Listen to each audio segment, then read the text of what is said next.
ഓം ശാന്തി. നിരാകാരനായ ശിവപരമാത്മാവ് അഭോക്താവാണ്.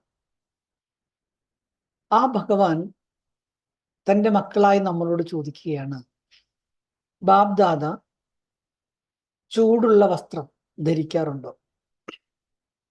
അതായത് നല്ല തണുപ്പത്ത് ചൂട് കിട്ടുന്ന രീതിയിലുള്ള വസ്ത്രം ധരിക്കും. അപ്പോൾ കുട്ടികൾ പറയും, ആ ധരിക്കും. അപ്പോൾ നിരാകാരനായ ശിവഭഗവാൻ പറയുകയാണ്, ഞാൻ ഒരിക്കലും വസ്ത്രം ധരിക്കില്ല. കാരണം എനിക്ക് തണുക്കില്ല, കാരണം എനിക്ക് ശരീരമില്ല.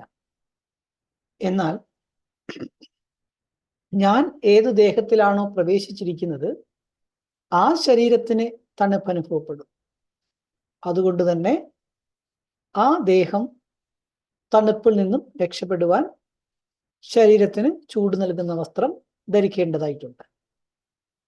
എന്നാൽ എനിക്ക് നിങ്ങളെപ്പോലെ വിശപ്പില്ല, ദാഹമില്ല, അങ്ങനെ യാതൊന്നുമില്ല.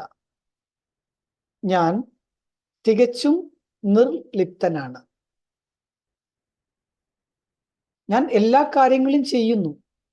ഈ ലോകത്തിന് വേണ്ടി സേവനം ചെയ്യുന്നു, മക്കളുടെ സേവ ചെയ്യുന്നു. പക്ഷേ ഇതെല്ലാം ചെയ്തുകൊണ്ടും ഞാൻ എല്ലാത്തിൽ നിന്നും വേറിട്ടിരിക്കുന്നവനാണ്. ഭഗവാൻ പറയുന്നു, ഞാൻ കഴിക്കുകയുമില്ല, ഞാൻ കുടിക്കുകയുമില്ല, ഞാൻ ഉറങ്ങുകയുമില്ല. എന്തുകൊണ്ടെന്നാൽ നിരാകാരനായിരിക്കുന്ന ഭഗവാന് ഇത്തരത്തിലുള്ള യാതൊരു തരത്തിലുള്ള ഡിമാൻഡുകളുമില്ല. ദേഹധാരികൾക്കോ ദേഹത്തിൻ്റെതാകുന്ന ഡിമാൻഡുകളെല്ലാം സമയാസമയം പൂർത്തീകരിച്ചു കൊടുക്കേണ്ടത് ആവശ്യമാണ്. അതുകൊണ്ടാണ് നമ്മൾ ഭക്തിയിൽ തന്നെ ഭഗവാനെ അഭോക്താവെന്ന് സംബോധന ചെയ്യുന്നത്. ഓം ശാന്തി.